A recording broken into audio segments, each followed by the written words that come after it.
Hello, everyone. This is What Your Pastor Didn't Tell You. Today, we are doing something very special. We're going to be interviewing, just kidding, not interviewing. We're actually going to be doing responses to Ammon Hillman, Daniel McClellan, and inspiring philosophy. So, of course, Ammon Hillman, maybe some of you are not aware, he's been making some really big claims. Of course, many might have seen my last couple videos on the topic. You can go check them out. But specifically today, we're going to talk about whether Jesus had a kid with him that was naked in the Garden of Gethsemane, and something about drugs and bandages and human trafficking. So most people are probably going to be very skeptical when they hear that, but we're going to talk about the day. We're going to see the evidence for such claims, and we're going to talk about the responses. As I said before, Daniel McClellan, Inspiring Philosophy, both did responses to this. We're going to talk about if their responses hold up to critique, and then we are going to discuss the more scholarly arguments. We're going to go through a paper discussing who and what this passage is about. And but before that, before we get in some nice little notes here, first of all, we have our Greek philosopher starter pack, because of course we have to when we're discussing Ammon Hillman. We gotta match that classics vibe, that Greek philosophy, and yeah, I don't know what I'm talking about here, but we have Homer's Iliad, so we're prepared. Also, this is obviously a joke. I don't actually think I'm a philosopher, but anyway. So first of all, this is not personal, okay? So we're gonna be responding to all three of these people, but it's not personal. This is purely for information. If I say something that's personal, definitely, call me out on it. With that being said, I encourage everybody to go check out all three of their videos and content. Obviously double check my work, but also double check what they're having to say and the other videos that they're talking about. Big thing here, don't confuse being right with feeling good. So a lot of times we will get a good feeling when we hear a view that we like, or for some reason, whatever way how that works, we feel good about it, and that can be deceiving. We might think, oh, that must be right because it feels good. On the other hand, we might have a bad feeling, and you might even be thinking, oh shoot, this guy looks like a total loser, and I've got a bad feeling about this. My favorite person's going to get critiqued, and you're going to be wanting to run away. But that doesn't necessarily mean that anything I say or they say is wrong. So just don't confuse those two, feeling bad and feeling good, with being good or being right and being wrong, whatever. Also, any comments, I'll only be responding to super chats, unless if you're just super special and say something awesome. I won't be looking at the chats because we got a lot to talk about. All right. I'm already getting distracted by this. So first of all, my expertise. Yes, so I do not claim to be an expert in Greek. The arguments I'm making today are actually going to be very basic stuff that you can check on your own.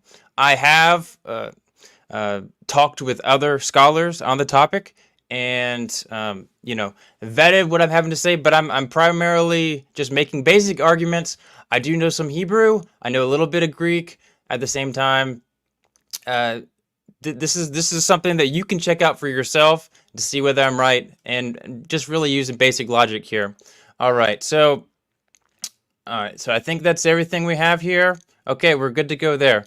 All right, so first of all, we just want to talk about like what this passage is. So we're just gonna give a basic intro, the stereotypical understanding of the passage, just so we're letting you guys know what we're going up against, or what the typical position is. So this is before Jesus is about to be crucified, and he's in the Garden of Gethsemane with his disciples, and people come to him with swords and clubs, the chief priests, and they're like, you've done wrong again, and this is enough. You're done for this time. And Judas betrays him, And Jesus says, "Have you come out as against a robber with swords and clubs to capture me?" So that robber word's going to be interesting as we go on here. It says, "Day after day I was with you in the temple teaching. You did not seize me, but let the scriptures be fulfilled." And they all left him and fled. So they all left him and fled. That refers to like the disciples, the people that were following him. And then all of a sudden it says, uh, we'll go back to that later, but it does say, like they seized Jesus. Okay, that'll also be important for later. But then it says randomly, really oddly, very weird, kind of iffy. It says, even in this translation, a young man followed him with nothing but a linen cloth about his body, and they seized him, but he left the linen cloth and ran away naked. So what the heck is this guy doing with only a linen cloth on his body? A young man, as we'll talk about, and what's the purpose of this? So people have speculated about this for centuries. We're going to be talking about today differing views on this. Ammon Hillman has a very special view that we'll talk about.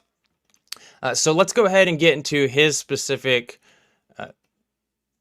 video, his presentation. So he has a number of different of these, but with that being said, we're going to talk about his specific one. Why is there a naked boy in Mark 14? Let's go to the very first passage. This is Mark, right? We're taking the Gospels here.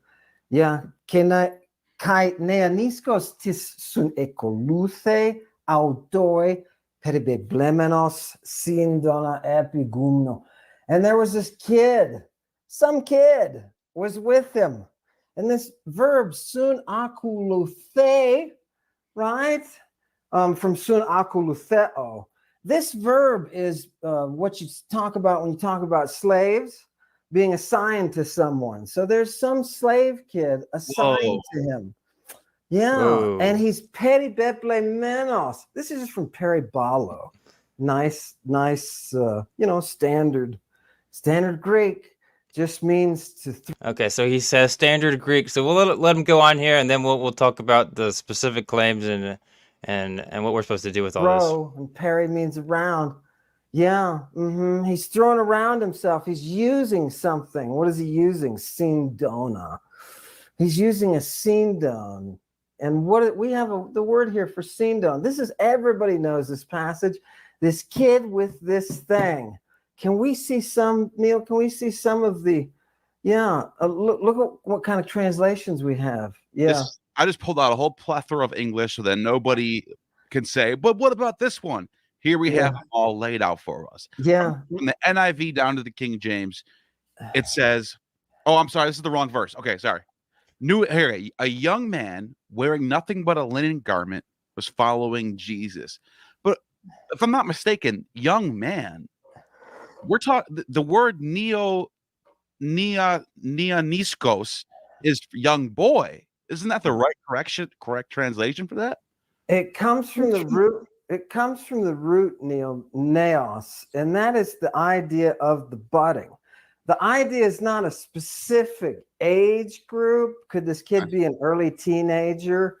It's the bud. He's in the newness of his life. And that's important because remember, it's their world, not our world. Right. We're imposing our view on it, right? They're looking at this budding kid wearing nothing, right, but a linen garment. Ooh, that's a little bit of a stretch, right? A garment doesn't say garment there, right? A linen shirt. Look at the next one. A linen shirt. Oh, yeah. Nothing but a linen cloth. Yeah, right? See all the different kind of clothing that you end up getting in this? Right, because all right, so he's talking about this young man. He's talking about the root of this meat, some type of budding. But anybody who's familiar with language will know that the root of a word doesn't necessarily mean that's what the word means. That's actually called the root fallacy. So I'm gonna have to share my screen again. Silly goose. So let's talk about languages in general. So how do we know? Okay, yeah. So how do we know what a word means? Words mean things based on context, how they are used. They can have multiple different meanings. You think of any word today, it can mean something in one context and something completely different in another context. With that being said, let's talk about this Greek word that supposedly means young man or child or boy. So let's see, what do we have here? All right. So first of all, there certainly could be a lot of different meanings for this. As we said, the context would determine what this means. Now, when, Ammon's going through this, like, he doesn't specifically give a reason. He says, like, hey, it's the root, that's what that means. But of course, he doesn't give an example of it meaning this in a different context. So at this point, I have no example from this time period of what this means. Maybe it does exist, maybe it doesn't. But just from what he's given me so far, it's just a simply, hey, like, this is what it means, and you just have to trust me at this point. Okay, that's fine. Maybe he does have an example of it meaning it, but we don't have much to go on here. At the same time, we are talking about a New Testament, biblical text. It's certainly there are some Greek aspects to it, but there's also Jewish aspects to it. And let's just look at how it's used in the Gospels. All right, let's just look at Matthew 19, 20, and 22. So it uses the same word, nianoskos, or however you want to pronounce that. It's the same word as Mark 14:51. There's also another instance of it used in Mark 16:5. That's really interesting. We'll talk about that later. But what is this Matthew 19:22 passage? This is, very close time period, and Matthew 19:22, not the exact same context, because not the same author. With that being said, it is just one example of how it is used in this time period, in this Jewish Greek context here. It says, all these I have kept, the young man said, what do I still lack? So this is the rich man that comes, and he's asking, like, what do I have to do to get to heaven and all that kind of stuff. And this word here, verse 22, is it's that same word for young man, but this is talking about a rich man, someone that's wealthy.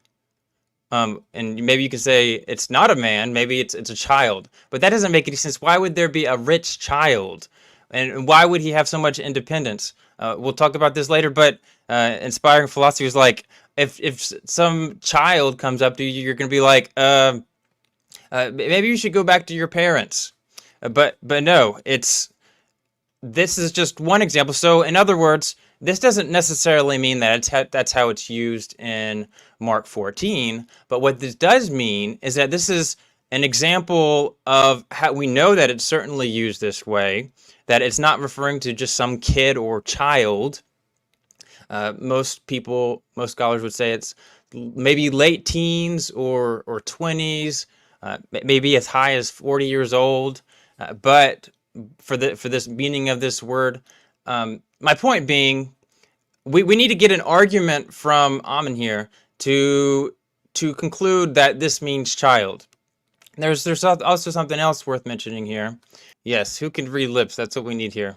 This is the battle I've been fighting. Nobody reads their Bible anymore. That people need to read the Bible, right? Because there's a naked kid with Jesus. So this is like super old, I don't know what, like 10 years ago or something. And he's doing his presentation. Funny thing here, he talks very different. Of course, he looks different. So I don't know what I'm supposed to do with that. But he's, using the same arguments. So interesting thing worth pointing out. But let's see what it says here. The Garden of Gethsemane, right? Raise your hand if you've heard of the naked kid with Jesus. Look, it's only a couple people. He's not a kid, but he's an adolescent. Sorry, young man. The naked young man with Jesus. Yeah, sorry. To me, he's a kid, right? But yeah. No, this is not the age group that Dr. Ruck is referring to is how the kid is. He's a neaniskos. He's a gumnos neaniskos. somewhere around puberty. Somewhere around puberty. Can be a little bit before. Scholars will argue about how late it goes. Whatever. You're exactly right. It's about puberty, right? And that's where his range is. So they're using these drugs, and that's what's disturbing. This is where it kind of gets disturbing. So like, so let's talk about this, okay? So the doctor, Dr. Ruck, I don't know much about him, but he clearly respects him, okay? And Ammon's like, it's a child, or kid, I can't remember the exact word he used, but then the guy corrects him in the middle of his presentation. No, it's a young man. And I don't know if the other doctor would agree with the rest of what he said here, but he's perfectly fine with using the word young man in a context, like a scholarly context, but I just find it really odd that when he goes on these other conversations, he wants that shock factor, I would assume, and he wants to use the word kid or child, but that of course gives the wrong impression, and I would say not accurate. Yeah, so you should see it on the screen here. This word for following is typically translated following. It actually, what Ammon wants to say is that it actually refers to how the child was assigned to Jesus as his slave kid. And if you didn't notice, like, he doesn't give any evidence for that. If you go through it, if you watch the entire video, the 2-hour video, he doesn't give any evidence for that. Correct me if I'm wrong, but I didn't see anything. And I'm like, okay, so like, do I just trust you, or what reason should I accept that compared to another thing? But if we look at how the word is used in other contexts, specifically Mark 5:37, it talks about just the normal following of a disciple. And if you talk to New Testament scholars, this is very important for Mark because it's all about following. Like, how do you follow Christ?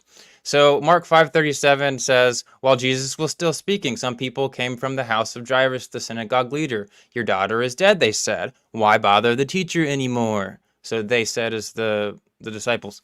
Overhearing what they said, Jesus told him, don't be afraid, just believe.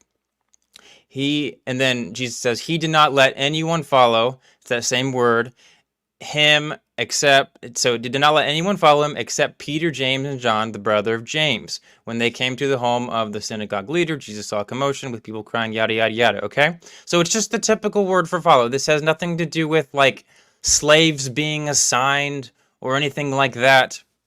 It's literally just like, don't come where I'm going, okay? So this is just one example. Maybe it means a different thing in Mark 14, but you have to give evidence for that. Why should we accept that specific interpretation when we don't have any specific contextual reason for it? It's just a mere possibility of maybe what that word can mean. And, assuming that Ammon is right, that it is an actual understanding of the word. Like, why can't we just say, hey, this word means just your typical use of following? I don't see any specific reason why we should take that view. All right, and next we have his how he describes the peribeblemenos, which typically translated cast or wearing. So in this context, the young man is wearing nothing but a linen garment, okay? So this word is just wearing, and according to Ammon, this means throw from peri and round from balo, which means he is throwing around himself using, which is not even sure what he means by that, but the linen cloth, which he's referring to in just a second here, which actually refers to surgeon bandages that would have been impregnated with medicine and then wrapped around the cloth over the wound. So we're getting into that, but this peribalo, okay? So how is this used in the context of the Gospels? So it's just usually just used like just dressing or wearing. So Matthew 6:31, therefore do not be anxious saying, what shall we eat, or what shall we drink, what shall we wear? Like, this is clearly has nothing to do about like some medical context or some type of drugs or anything like that. And then Luke 12:27, consider the lilies, how they grow. They neither toil nor spin, yet I tell you, even Solomon in all his glory was not arrayed like one of these. So the word there is arrayed. So he was like wrapped around in glory. Okay, there's no like special context about this that has anything to do with medical or some type of medical bandage.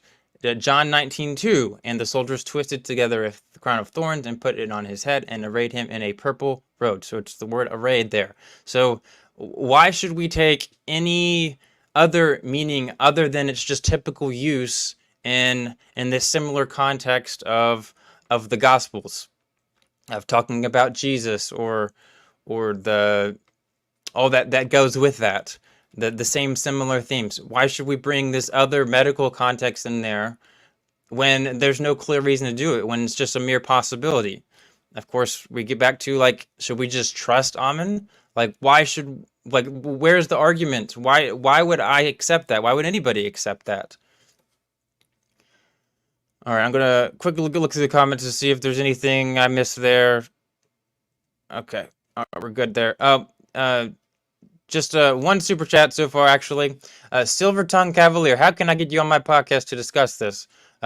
You can email me. It's in my description. I'll leave something in the comments if you can't find it for some reason, or if you can just let me know in the comments how to contact you, that could work too. But as we were saying, And Oh, let's yeah. let's see what that Sindon is. Look at this. So Sindon is the linen cloth of the translation that we're looking at. Right. But this is from Perseus stuff, so we like to call Alice, because we're going into Alice Wonderland. We're going into the sources. This is all the times this word's used in the context. Fine cloth, usually linen, okay? Used for mummies, surgeon bandages. Wait a minute, Herodotus used this word. Yeah. I don't know if you guys know how to read Perseus Tuss, but there you see that HDT 286. That Herodotus in book 2, verse 86, used this word for surgeon bandage. And what's cool, Neil, is McCllelan talks about these drugs. I was a grad student trying to figure this out. And one day I was reading a text that said they take this bandage and they impregnate it. They put the medicine in it and then wrap the wound. And okay, so anyway, let's go back to the passage. It's a band, right? There's a medical use for it. So you're saying Galen used that word for medical. Yes, and not just Galen, right? But it's just referring to a strip of cloth. And this kid, if you go back to our original text, that first one, this kid is wearing it. He's being very specific, and he says epigumnu, on his place of shame. all right, so we're gonna have to go back to that, on his place of shame. Okay, so he's Says so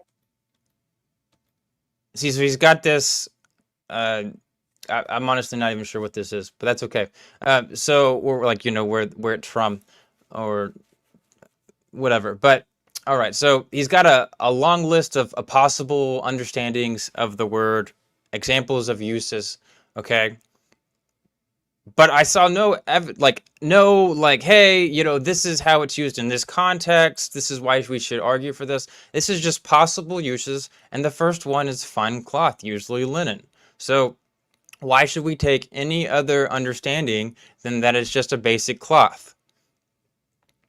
He continues, but we never get there. We never get to this argument for why we should take any other interpretation.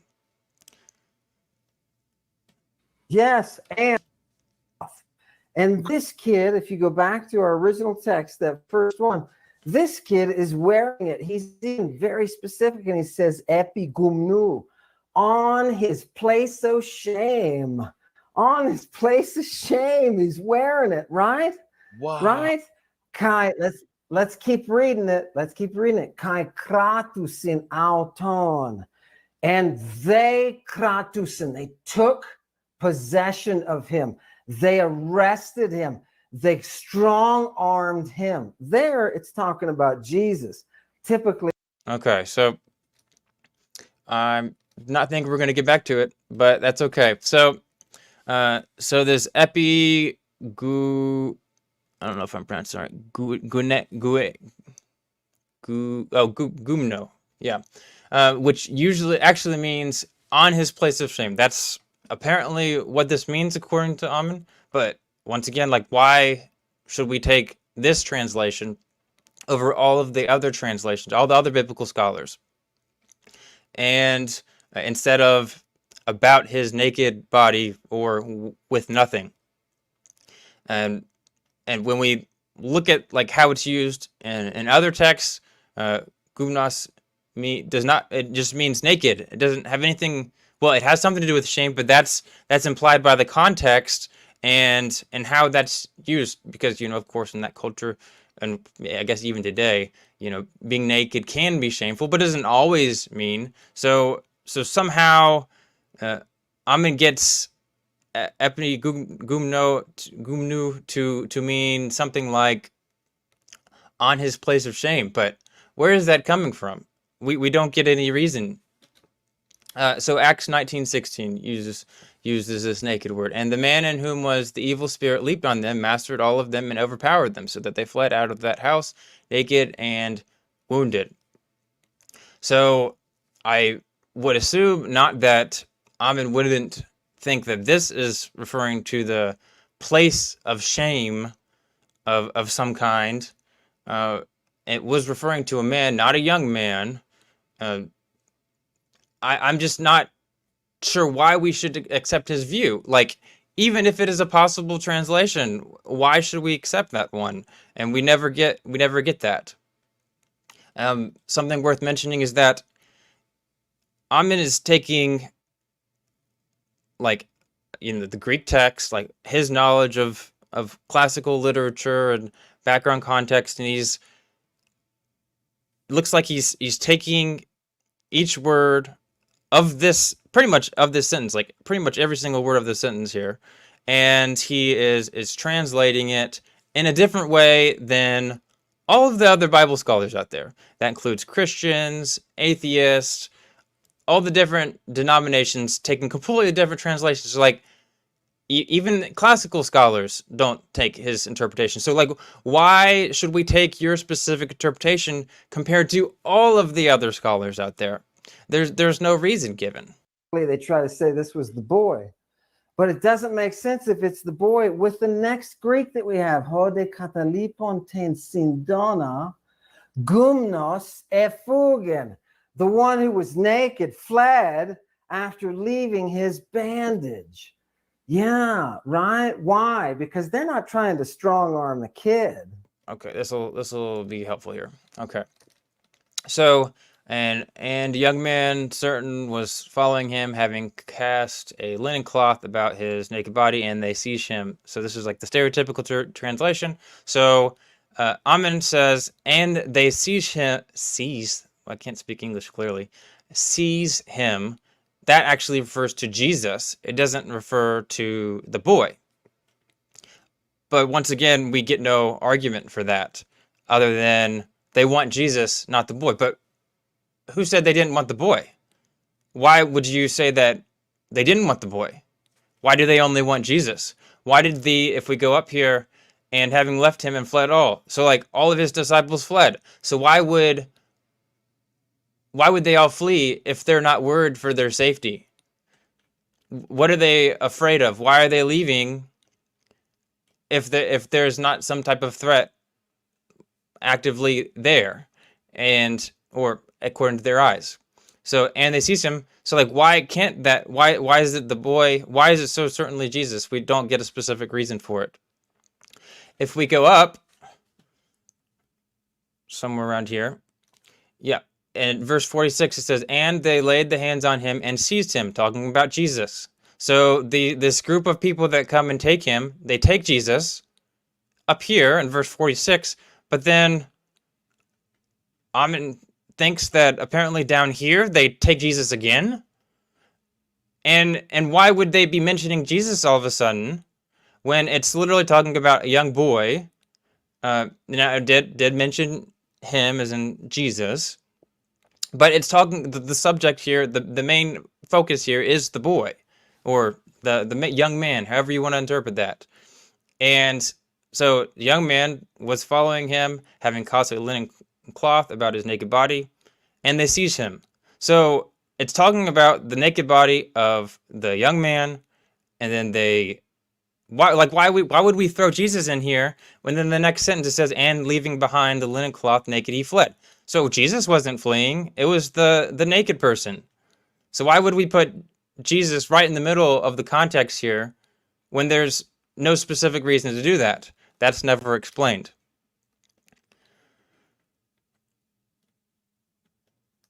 Okay.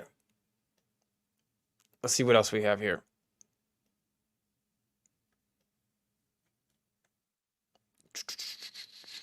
Wearing place of shame, seizing the boy. Yes. Okay, and we're talking about lay states now. So what does that mean here?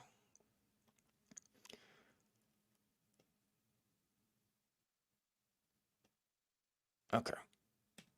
Fled after leaving his bandage. Yeah, right. Why? Because they're not trying to.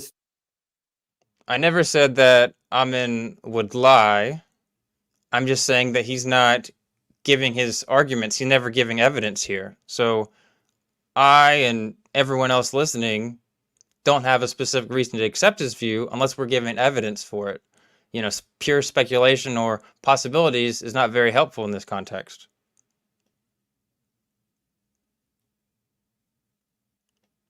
Right. Strong arm the kid, right? Right. They're trying to strong arm Jesus. And that's when Jesus says, so importantly, which is our next text. Check out this next text. This one? Yeah. Yeah. And Jesus answers them, right? And he said to them, did you come out here against me as if I were a lace having your clubs and your weapons? You're gonna take me this way? Yeah, your clubs and your swords, right? What are you doing? It's that famous passage, but everybody remembers that the laistes Means robber or the pirate, right? Jesus is saying, I'm a pirate, right? Look there at the very bottom under Roman numeral number 2. Yeah, and you see the Kupridos, the pirate of Cyprus. Oh, And the reference in Lycophron to 1143, where we're talking about abducting young women to be sold to others for things like slavery, sexual gratification. You can sell to a temple. They could have been sold off as priestesses, right? But Jesus says, you're not coming out against me like with all these weapons, like I'm some kind of child trafficker. so that Well, word pasties, that's what he's saying when he says you're that. I didn't know that. That brings a lot of context to what he's talking about. Yeah. So now, what about Jesus and child? Okay. So like he's giving all of these examples once again of possible meanings, ancient texts, robber, pirate, buccaneer. Apparently, although it doesn't appear to be in here explicitly described, apparently that can mean child trafficker. Okay, that's great. But like, why should we take that specific translation? Why should we take that interpretation?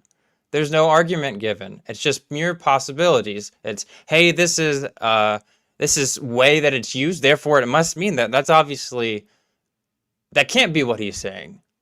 So what is the argument here? There's no argument given. And the other thing is, why shouldn't we accept robber or pirate? So if we go back to the text, well, we can do it in the interlinear. Where are we at here? This is in, what verse is this in? Yeah, 1448. Yeah. 1448 here. So And answering, Jesus said unto them, as against a robber, are you coming out with swords and clubs to capture me? So he's questioning, like, why would, so Ammon interprets that as saying, like, hey, this is what I am. Like, Jesus is affirming that, but it's a question. And I don't see any other reason why we would expect there to be any reason to accept this other view. Just for clarity, we have the word here, typically translated robber. He's basically like the typical traditional understanding is, hey, Jesus isn't causing any harm. His main message is about peace. And then all of a sudden he comes out and he says, are you coming out with swords and clubs to capture me? Even though like we're not an aggressive people. Ammon's interpretation is, are you coming out against me as if I'm a child trafficker? But like, why would he ask the question? Like, if he already knows the answer, is this like some like reverse logic of some kind? And once again, I don't see any specific reason why like we are given an argument for this position here.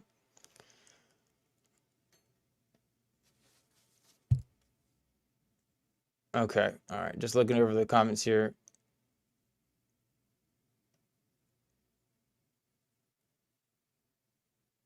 Okay.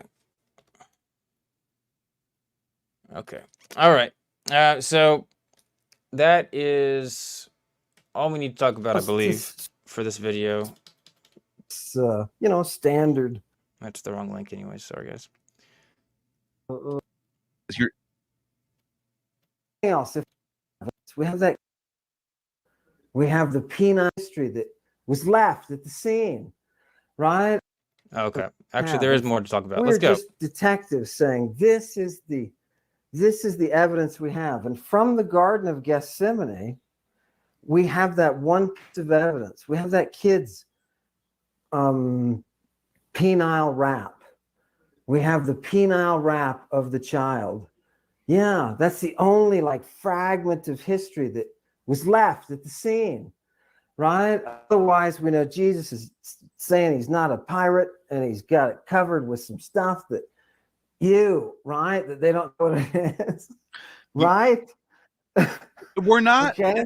like, look, it's not like we're pulling stuff out of outer space. Like the text tells us there's a little boy with him in the garden.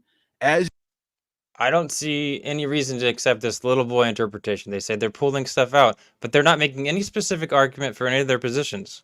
So yes, this is out of left field because there's no arguments given. Being arrested, who runs away naked. Like this is not like we're not like going to like some apocryphal text somewhere and like pulling out some random. This is in the text in Mark. And they say they're in the text, but I don't see any reason to accept that they're in the text. Okay, so let's talk about some other responses here. All right. 1:14:40. Okay. So Daniel McClellan, Bible scholar. Maybe not everybody likes him here. Sometimes he says good things, in my opinion. On sometimes things he like doesn't. this. Maybe they wanted to later when Christianity came about, maybe they wanted to change it to make it fit a different sort of narrative. Maybe, and I'm sure there were folks who thought of drug use as something positive, and so there's certainly I think there certainly would have been an audience for that kind of thing. But there's just no evidence within the literature, the other material remains, the history of early Christianity that supports that. Some of the earliest references we have to what the Christians were doing are just reports that they gather, they sing hymns, and this is a religion for women and slaves, and they don't do anything wrong, but they're just a bunch of superstitious weirdos. What's a religion for women and slaves? Christianity. Oh, that was Pliny the Younger. Oh, really? Yeah. Huh. I think that's Pliny.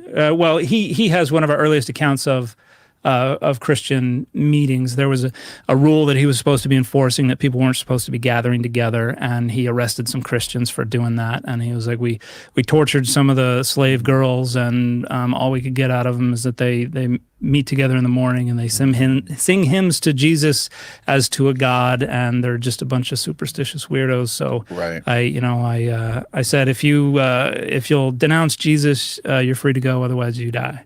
And he wrote to the emperor, said, am I doing okay, boss? And he said, you're doing great, kid. So there's just no evidence that this is that Christianity was oriented toward anything like this in any of the literature. The only reference we have to any kind of drugs in the New Testament is there's a reference to pharmakia. Okay, before we get into pharmakia, all right. So he says this argument like, hey, if there was this idea of Jesus Christ as some type of trafficker, we would certainly expect this, especially because we'd expect to see all kinds of comments from the early church, from the New Testament writers, from explicit responses to that, not like mere possibilities of specific words. Like we should expect to see it laid out. And not only that, especially because it's so bad in their eyes, and some would see it as a good thing, but not everybody, of course. And very for many of the centuries, Christianity was like completely against sex in every single way. So we see no response like that. So why do not? Is it purely just because there's just some takeover and people just weren't seeing what was in the text? Or what is it? Why don't we see more evidence of responses to this? Or and in this instance, we even have people against the Christians that Dan's referencing here that are just like, hey, they're not doing anything wrong. We just don't have any evidence of this drug and child trafficking or anything like that. With that being said, if Dan's going to make this claim, I would really like to see the specific quote. I mean, he's going on a very important podcast. People aren't just going to simply trust him. Where is the specific quote for this? I don't want to just have to trust Dan, especially when, if you're watching the stream, you probably don't even trust him yourself. So, why should we specifically trust that you're quoting these people right? Which is a Greek word that could be used to refer to potions and poisons and curses and things like that, but also to elixirs and things that you might rub on your forehead or might ingest. But there's a negative reference to people who engage in pharmakia, and these days, you hear just asinine conspiracy theories about how, because that's the source of the word pharmacy. And so a lot of people think, the pharmaceutical industry is therefore the Antichrist or something like that. That's amazing. It's all interconnected. So yeah. What? Yeah. So he gets into this, super hyper conservative view. But as they said before, the only reference we get to this idea of drugs and stuff like that is harshly against it. So I guess they just completely missed all these references to the drugs and the child trafficking, these later writers. It's just very unexpected. Not impossible, but very unexpected. What is Christianity like when Christianity was developed? What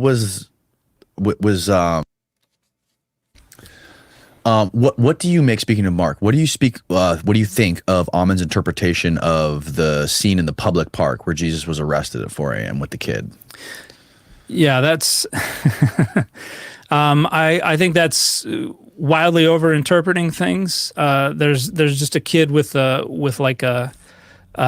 cloak on or some kind of piece of fabric. He says he claims it was a medical bandage. He claims the Greek word means medical bandage. If you have a text where he says, so the doctor applied a blank to his wound, you could interpret it as medical bandage. But if you just see the word on its own, it does not mean. No, oh, really? No. Okay. So it's the idea there is that there was a kid who just had something wrapped around him to keep warm, and they were like, "Come here, kid!" and they grabbed it, and he ran off, and they were left with the piece of fabric The in only his thing hand. he had, yeah. Yeah. So you just see him scurrying away nude. Okay. So the notion that there was anything sexualized about that, or that it had anything to do with drugs or antidotes to drugs, isn't supported by anything at all. And is it true that Jesus said, "I'm not a lay stace"? I don't know which part he's talking about. When the people came to arrest him, the cops, when they got there and they had all their weapons, and he was like in a state of mania. He says Jesus was like, he was overwhelmed and he was in this state of mania, and he said, "I am not a lay stace." That's something that can be interpreted a variety of ways as well. It's not indicative of any kind of enhanced or alternate state or anything like that. Doesn't mean he's, because they use a lot of words to refer to Jesus being kind of overcome with sorrow and grief and things like that. And sometimes they're overinterpreted when it's I think some of the translations should probably relax a little bit. It's more like he said it in this kind of voice, not necessarily. No, so what Ammon was saying. What passage is it? Because I can look up the passage and we can I find have out. no idea. It's like He said, I believe that. he said it was in Mark.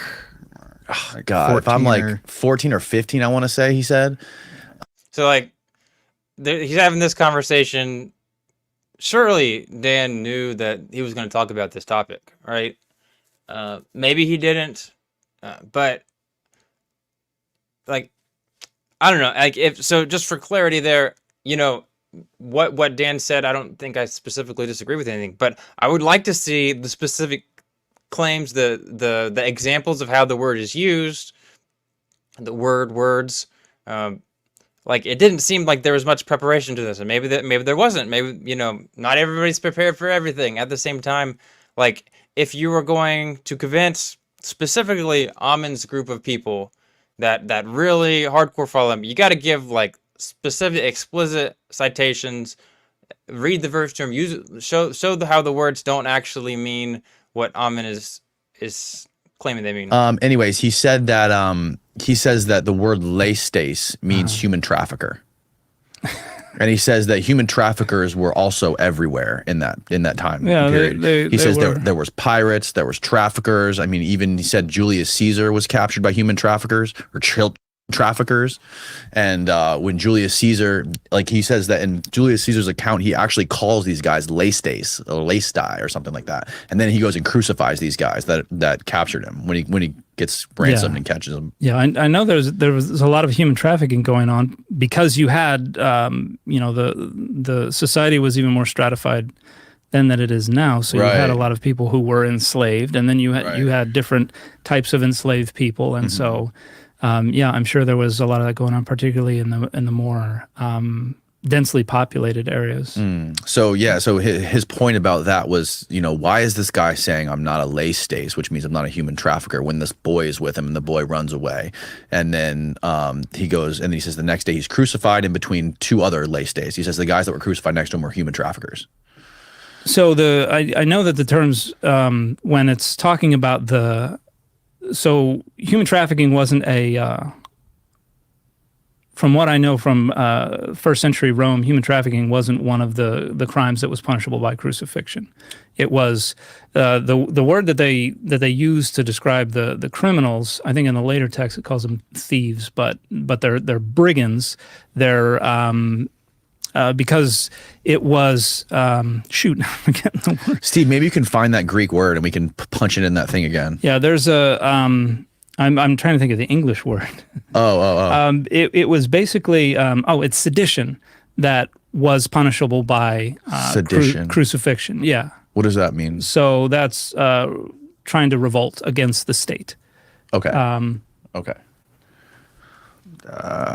But they would have been people who were probably revolutionaries or people who were attacking the Roman rulers or things like that.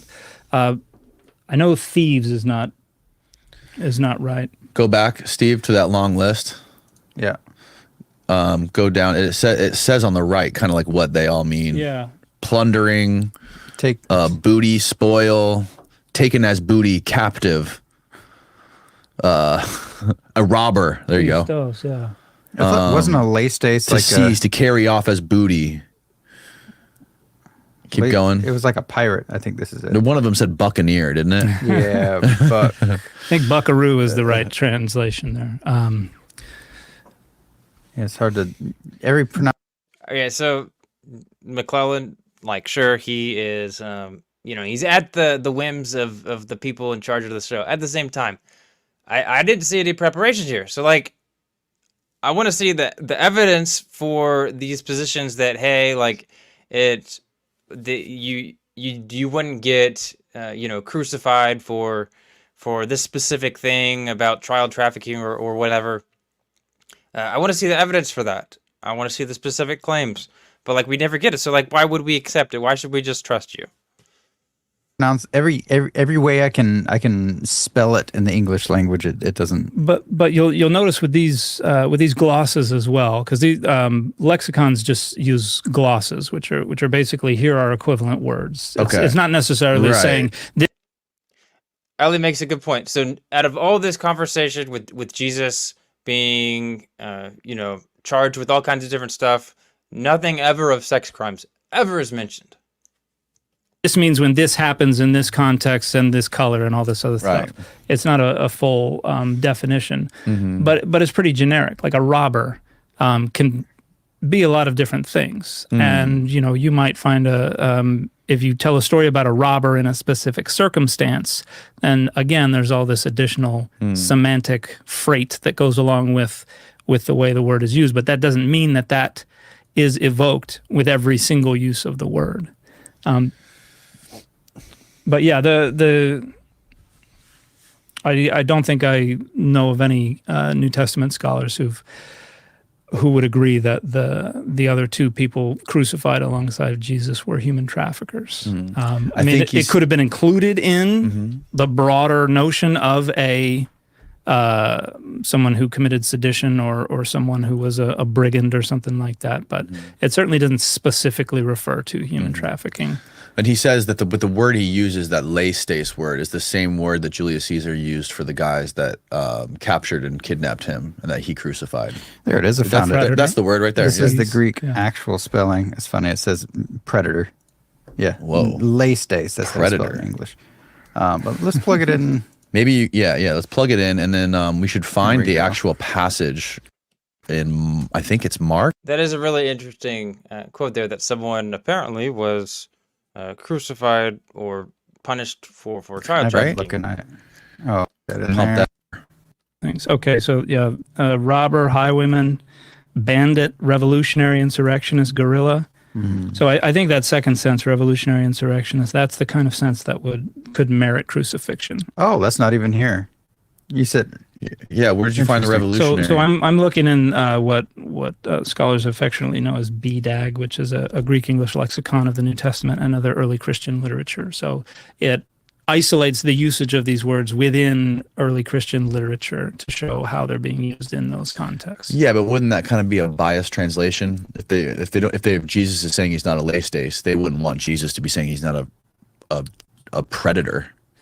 They would want him to be saying he's not a revolutionary. Well, right? they look at all the different places it's used to see how it's being used, and I'd be interested to see chart the usage of this word to see in what genre of literature and what types of context it is used to refer specifically to human traffickers. Because robber, highwayman, bandit, that's pretty much anybody who's waiting along the side of the road. Well, the guys that captured Julius Caesar.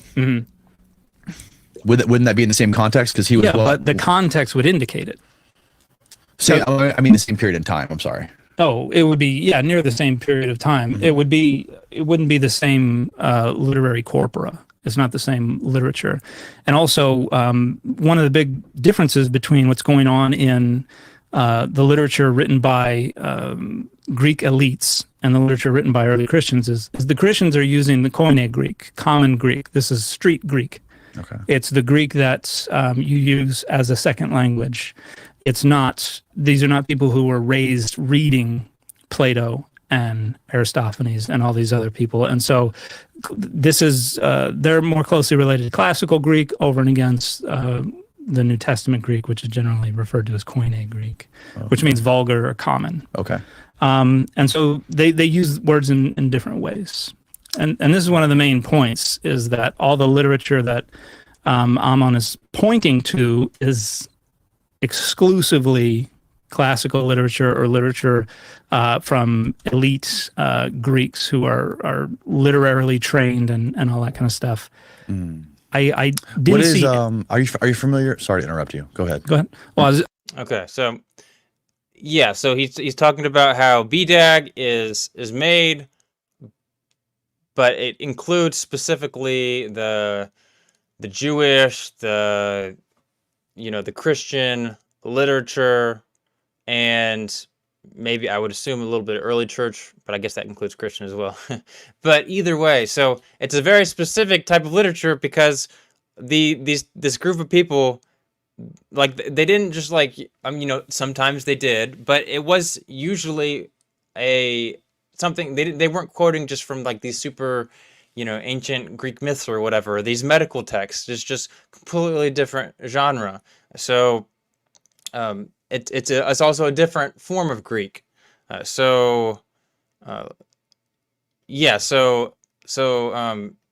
Ali mentions leistes it's the classical connotation for pirate and not the word used in the Koine. So different type of genre. Now, of course, that's just a claim, but that type of claim would require a lot more evidence, and there's plenty of books and written on that. You would have to look up for yourself there.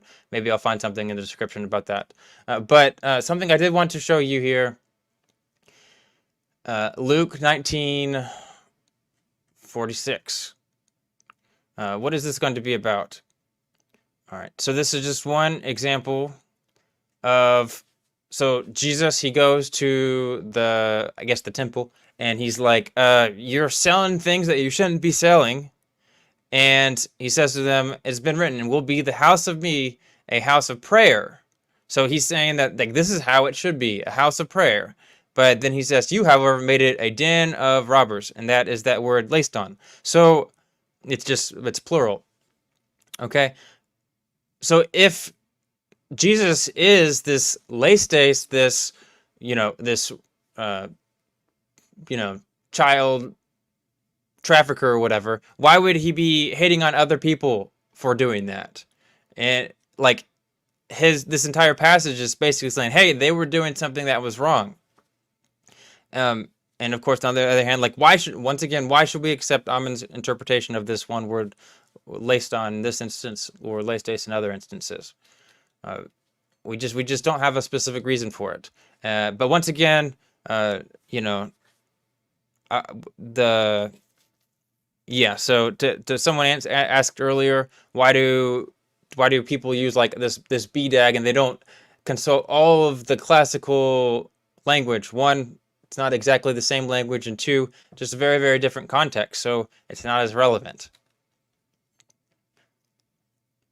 All right. So let's go on to video 3. This is a video with Ruslan and Inspiring Philosophy. Both of them have no formal Bible education. We'll see what they have to say about this topic. Yeah, I've done a lot of like little short responses to him on TikTok and Instagram, and I'm curious if either of these guys are ever willing to have a debate on any of this stuff. And we might have skipped to the wrong part. That's okay. We'll figure it out. There we go. All right.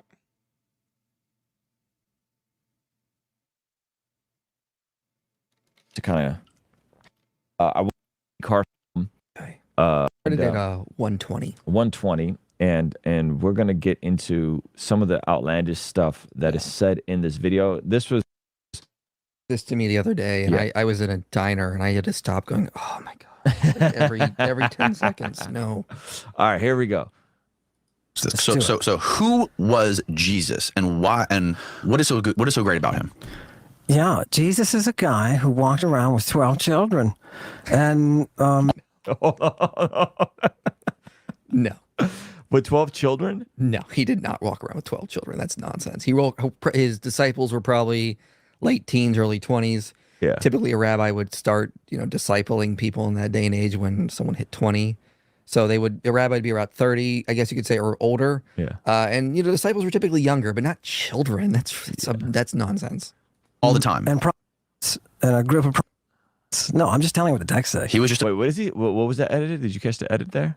No, go back a little bit. Yeah. all the time. And prophets, and a group of prophets. No, I'm just telling you what Is he saying prostitutes? I think he's saying I prostitutes. think he's saying prostitute. the text says. He was just a guy who walked around with prostitutes. Prostitutes and children. So what was so great He about him? called his disciples and he calls them his children constantly, right? So of course, Ruslan, IP, they're dismissive. This is a positive for your typical stereotypical Christian conservative. People like to see this like dismissive, like, yeah, you're so stupid. I remember. No, he doesn't. Remember, God. So he's a pimp. God blesses those who take care of the children. Right? Okay. Yeah. He takes care of these children. He takes care of these children. Okay. There is a female underage called the Paidiska.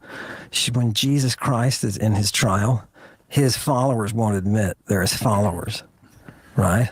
It's the whole, you're going to deny me. Right? Jesus is all like, I'm going to get friggin' scandalized. Pause it really fast. They're not at his trial. Like I think maybe only John is there. Mm-hmm. So he's already getting the context wrong. And it doesn't say they were prostitutes. It says that, Jesus would, call prostitutes to repent. He wouldn't reject them outright, but it's not like I'd like to see the text specifically so I could just look on the screen and be like, oh, okay, Ammon was wrong or Ammon was right. I don't want to have to trust IP's memory here. he had close prostitute followers, let alone that he would be encouraging that behavior. So he could have repentant prostitutes, and the disciples were not children. That's just nonsense. Yeah. Yeah. His entire temperament is bizarre to me. Like he seems like he's high or something. Like something's off. Yeah, it does seem like he's doing puffing the magic dragon a little bit. Yeah. Yeah. Right, and you're going to deny me when he's in the garden and he gets caught. And those three, Peter, James, and John, they're keeping watch, the text says. They're guarding at a distance. While Jesus takes the naked boy that's been assigned to him, that's what the text says, like a slave. So Does it say a naked boy was assigned to him? No, it doesn't. I'm like, where is that? Here, he'll put up something on the screen we can respond to. It's nonsense. the depiction of this event is only in one version of the Bible. Is that right? Is it Matthew? No, it's in multiple, but the kid is only in Mark. Only in Mark. Yeah. Okay, and it's only like 2 sentences, right? Steven, can you pull up the passage? So IP actually shaked his head. I guess he's saying that specific instance, but there is certainly an instance of, I've got it here. Oh, you've got it there. Okay. Yeah. of what we're talking about. 1451. It's that first line. I can pull up the passages and show the different versions Yeah, and let's how do it that. translates as well. What passage is it? Mark 1451.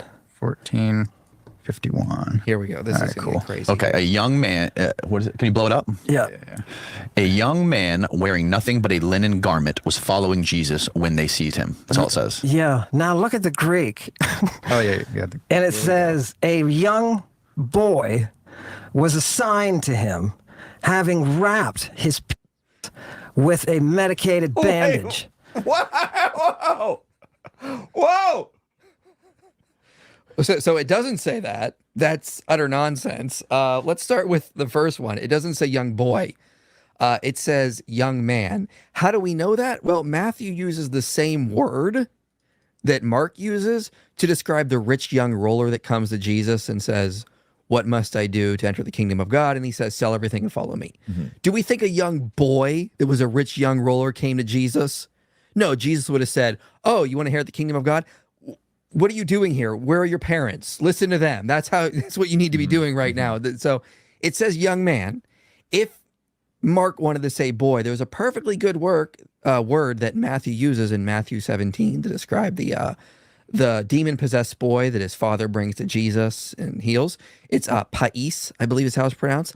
That's not the word in Mark 14:51. It's a young man, so someone probably in his 20s, maybe late teens, like 19 or something. But no, this is not a young boy. It doesn't say that he wrapped his... Yeah, I'm pulling up the Greek, and this dude is just flat out lying. Okay, so he mentions that rich man rule, as we talked before. Yeah, I mean, that's one example. That doesn't prove it, of course, but we still have to get evidence from Ammon. Like, we're looking up, this is Mark in the So Ruslan says he is flat out lying. Greek, and it says, and He says, pulling it up in the Greek, there followed of course, this is, well,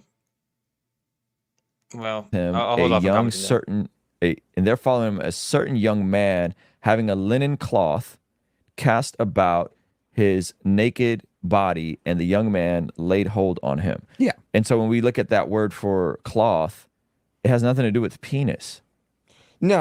So I don't know if he's like, he pulls up, this is Strong's, okay? Anybody who knows anything about Strong's would be able to tell you that, hey, Strong's is not the best resource to be using. At the same time, it's free, it's online. Most of the time, it's okay.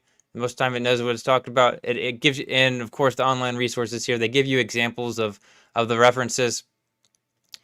But I mean, that doesn't like solve like, hey, like just pointing to this doesn't immediately prove him wrong here. I want to see an argument from Ruslan, at least for this. Oh, and there's no innuendo in the text implying that at all. That's That's a good point by IP. There's no innuendo that we would expect if this is what it's talking about. This just means a cloth. Like, this is... So here people get all crazy about this passage, and they're like, well, why? Yeah, so he's looking at the Strong's lexicon, like, it just means cloth, which there are other contexts where it doesn't necessarily mean that. You can't just go straight by Strong's. At the same time, yeah, probably in this context, that's just what it means, because we don't have any other reason to accept that. That is, why was he naked? Okay, well, first of all, they didn't have the level of clothing that we have today. A lot of people just wore one garment. That was pretty common. Now it says linen cloth, and that's a little strange. He says people were only wearing one garment. I need a citation for that. I can't just trust you, IP. Because wool would have been the standard thing people would have worn.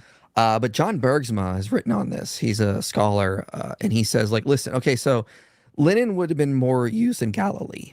But I mean, again, it's weird that he just has a single linen cloth because linen was expensive. Why wouldn't it be wool, or why wouldn't he have extra garments? Well, the Essenes wore one single garment. Josephus says they wore one single garment, and when we've excavated them, we found linen. They wore so the Essenes wore single linen garments. So we know, I'm not saying this young person was an Essene, but we know there was a cultural precedent set for people to wear single garments just made of linen. So John Bergsma has written about this. So that's not implying anything sexual. That's just the standard clothing that someone could wear in that day, especially if you're going to be around Galilee, where there was more linen in abundance, and Jesus was from I'd like to see citation for that. Galilee. So this young man could have been from Galilee. So he had a linen cloth on. He ran away when the guard grabbed him. The linen, they grabbed the linen cloth, and of course he had to run away naked because he didn't have anything else on. So yeah, some people think this is a subtle reference to Mark in the text. I don't think it is, because the church father Papias says that Mark never met Jesus. He never heard the Lord, but followed Peter, is what he says. So I don't think this is really a reference to Mark. But yeah, this is. Okay, is this a reference to Mark? So what he's saying is, like, Mark, the writer of the text of what many Christians today say it's the author of the book of Mark, that this random mention of a young man being naked is Mark, and Mark's just like quickly mentioning, like, giving it a wink, like, hey, that was me, and I was also embarrassed or whatever, and I ran away, and all that kind of stuff. We'll talk more about that later in detail, but a couple of thoughts there. First of all, Yeah, let's see. Yeah, Papias. Okay, so he is early testimony, early 2nd century bishop of Hierapolis, and he says neither. He's talking about Mark. He says neither heard the Lord nor followed him, but that's cited by Eusebius. Eusebius is writing early or later. So like one, we have to rely on Eusebius writing this down correctly. At the same time, we also have to rely on Papias. Like the early church fathers said the wrong things all the time. So I don't think specifically on this just reference from Papias that we can basically say that that's definitely not him. At the same time, we also have very little evidence for it. So it's more of just a possibility. I don't think it necessarily debunks it in any strong way. Not a young boy running away who wrapped his male member part in linen bandages. It's talking about a linen garment that he had wrapped himself in. Yeah. It's stretching credulity beyond belief. It's insane. Yeah, let's watch a little bit more of this. And they arrested him. A medicated bandage is what it says. Sindon. Yeah, I've got the. Okay, so I'm comparing yours not what to that word what this one means. says. So visibility, I can turn on Greek as well. Okay. I'd love to see how the this online Bible matches yours. Check out the. Is okay. So right here, is that exactly what you're reading? Yeah, that's what I'm reading. Okay, which one of those Greek words is wrapped in a medicated linen? Yeah, which one? No, this is on the. Okay, let's just start on the first line. Maybe should we go to his computer, Steve? Yeah, I'm punching That's it up. it. Okay. The first. Let's go to the first one. The second word in is neoniskos, and that is what we call a diminutive. So Neoniskos. it's a little of something else. And what is a Now, look, neonias? A pause it right neonias is a there. boy. It's not. Look, it's the same Greek word twice. You see young man and you see the same Greek word under that. Yeah. It's because it's one word, and Right. in English it's two words, so they just point out it's the same word. So it just means young man. That's literally what it means. We don't have a good word in English that represents that, so we say young man. It's not. It's this. So in the Greek, Yeah, so he's making all the kinds of claims. Doesn't necessarily bring up any extra arguments, though. This rich man ruler. In my opinion, that doesn't like prove it. It says without any other good reason to say this, I would say that's good reason to think that this could be this is probably a reference to someone in their late teens or in their 20s at the same time, though. Like, need evidence there. you're saying it reads neo-euskus twice? It doesn't say twice. Oh, It's okay, just okay, we okay. have to render that when we do that kind of thing in English. Yeah. Okay. You know. Okay. It's once. Okay. Yeah. So this is a little boy, Okay. and they called paidiska female prostitutes who were underage. Okay. And when I say underage, I don't mean Did they define under underage down 18. back then? Yeah, that's what I'm saying. It's not under 18. It's before So okay. utter So nonsense. that was their word for before. age was. They didn't set a year. Right. Okay. Got it. Right. The translation here says young. And was there was there any sort of moral boundaries when it came to sex or prostitution based on pre? Not from what I've seen. Okay. Yeah. Now, generally, in Nothing. different civilizations, you can still, like in Athens, you can still prosecute for somebody coercing what you and I would say is underage, them before puberty. Yeah, that's still, you can get in trouble for that. Okay. But it's not like it's not like there's compensation involved because, it's not like a crime like you and I consider a crime. It's more like a civil crime. Yeah. Okay. Or like being pause it punched. right there. I want to comment on something. So, I mean, the Athenians were all about boys. I mean, like that's just what they did. You could get in trouble if you got the wrong boy, but if you got like a slave boy, you could do whatever you want with him. You know who's ended that was Christians. Like John Martin's wrote a paper called "Do Not Sexually Harass Children," who noted that Christians had to come up with new language to describe this stuff and how because it was evil and the culture didn't accept it as evil. So he's trying to say that Jesus was involved in this. It's utter nonsense. The Christians were the one ending this man-boy nonsense, this evil, horrible pedophilia practices, and they're getting their ideas from what Jesus taught in the New Testament. And there's nothing in Mark 14 about Jesus having relations with any sort of young boy. This guy is just making things up that's not in the Greek, and he's pretending it's there to fit the conclusion he wants. He is not being honest. Yeah. Anything else you want to look at from this clip, or should we move on? Okay, so he says he's not being honest. So I wouldn't say that. Maybe intellectually honest, or maybe intellectually dishonest, but I think that he genuinely believes it. That's how it is. That he believes that Jesus actually did this. Now his reference to the what was it? Can't remember what the scholar was, but that was basically saying that the Christians were the ones that were ending this child trafficking stuff, which that's great. So if I want to see a rebuttal to that. Why do we see the same people that are trying to follow Jesus, the ones that are stopping what Ammon thinks Jesus was doing? I want to see the response there. All right, so we're good there. We're good there. So now we're going to talk about the evidence for, I guess, just how to read this passage in general. So this is, if I've got the paper up still. So we're going to, yes, here it is. This is a article in Jets. It's a evangelical article. So take that as you may. With that being said, I think that it has a nice little summary and of the differing views here. So we're not going to go through absolutely all of it, but I did want to show you it. So first of all, oh, don't look what's on my screen there. All right. So first of all, who was the young man? In the article, he talked about some number of different interpretations. So in the 13th century, there's a Coptic manuscript. Rupert Allen discovered a revealing Arabic footnote that identifies the young man both as Yaqub ben Yusuf, which is James, son of Joseph, and I don't know how to pronounce that, Mark the Evangelist. So 13th century, that's pretty much worthless because someone at that time had no way of verifying that type of claim. And then, of course, you have Papias, as we said before, that said what he said about that. But, that's not very helpful either because,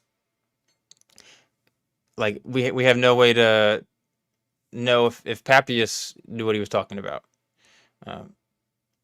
Early church father says silly stuff all the time. All right.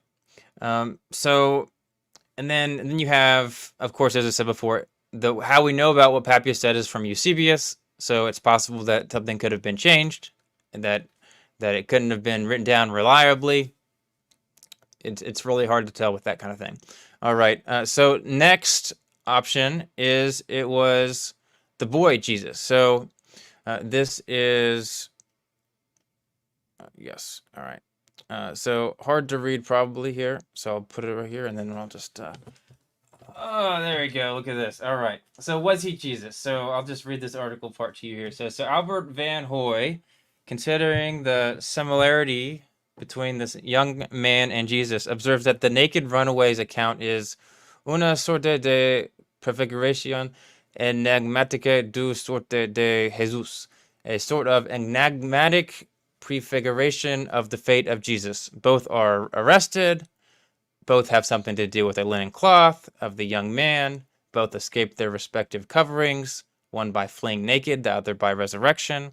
That the young man in a white garment at the empty tomb in Mark 16:5 is depicted sitting on the right, the appropriate locus of the Messiah, as shown in Mark 12:36 and 14:62, citing Psalm 110:1, appears to further the argument that symbolically equates the two young men, the Nianiskos in Mark 14:51-52, and this one is 16:5, with Jesus.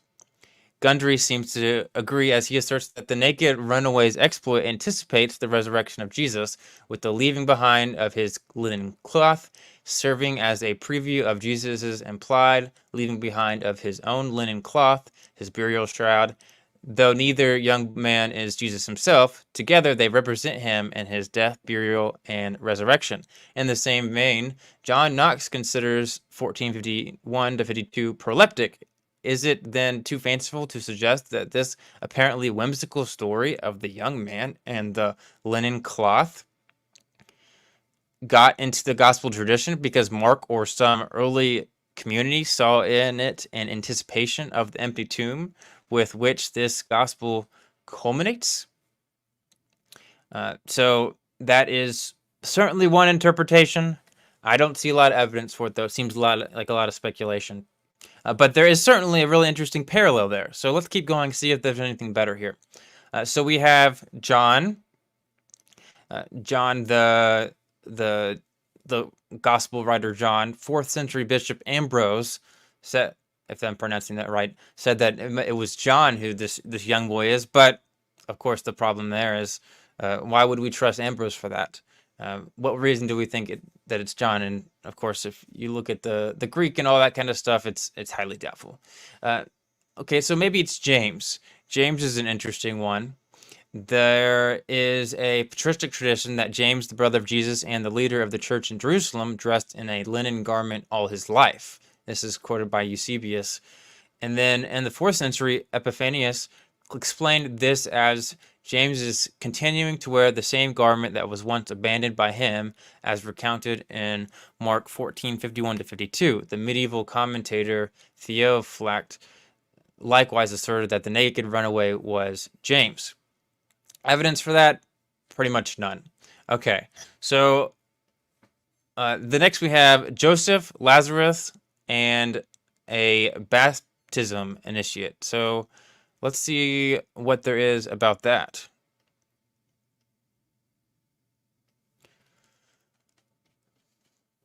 Oops, gotta scroll down here a little bit. All right.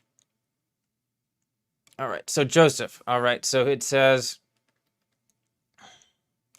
an anonymous 7th century commentary on Mark was attributed to Jerome. Oh, sorry. I'm going to fix that. All right. I guess this is what we'll have to do. Was attributed to Jerome, and that's in the 4th, 5th century when he was writing, says, this is like the case of Joseph, who leaving behind his tunic fled in the nude. Whoever wants to escape from the hands of the wicked people, let them mentally abandon the things of the world and flee after Jesus. Jerome actually did compare the scene of Mark 14:51-52 to Joseph's flight in Genesis 39:12. To escape the Egyptian woman, Joseph had to leave his garment with her, and the young man who followed Jesus, having a linen cloth cast about him. When he was assailed by the servants, had to throw away his earthly covering and to flee naked.